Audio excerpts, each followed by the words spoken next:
So we have diamond and graphite. Now both these are physically very different. One is very hard and one is very soft. But chemically both are same. If we talk about the chemical composition, both are exactly same. Both are made up of carbon. Then why are they so different? Well, this particular property has a special name. Well, this property is called allotropy. So what is allotropy? Allotropy is the property of some chemical elements to exist in two or more forms with identical chemical properties but different physical properties. So these two are allotropes of carbon. One is diamond and one is graphite.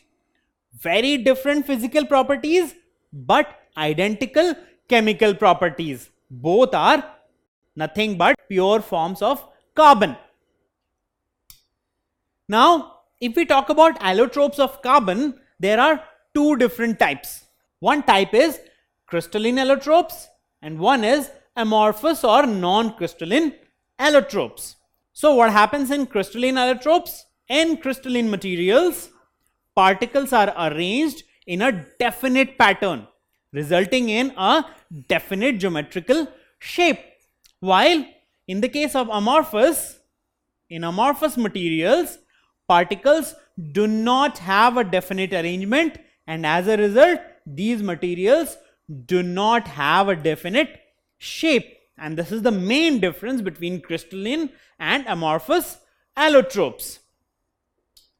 So, what are some examples of crystalline allotropes? Well, diamond and graphite both are examples of crystalline allotropes. So, in diamond, you can see the structure. It has a definite geometrical structure and this does not change. Even in graphite, while you can say that it is soft and powdery, but even inside that powdery material, we have a structure. So this structure remains same.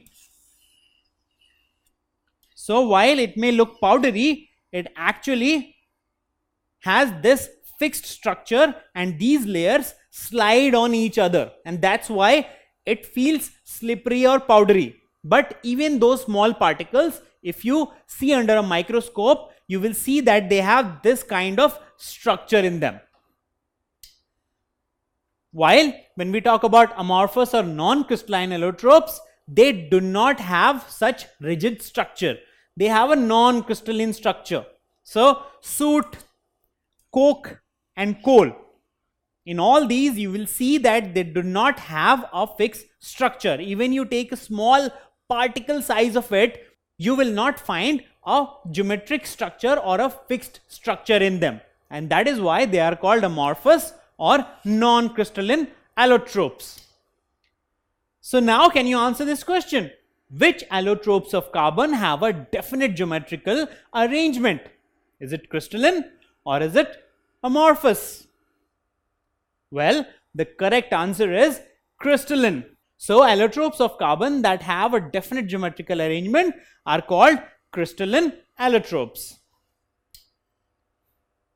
So when we talk about allotropes of carbon, we have two different types. One is crystalline allotropes. So we have diamond and graphite, which are crystalline allotropes, while under amorphous we have coke, coal and soot. Don't forget to subscribe to our channel. You can also register for free at deltastep.com to get all learning resources as per ICSE, CBSE, IB, Cambridge or any other curriculum. Over 5,000 amazing lectures across maths, science, English and social science.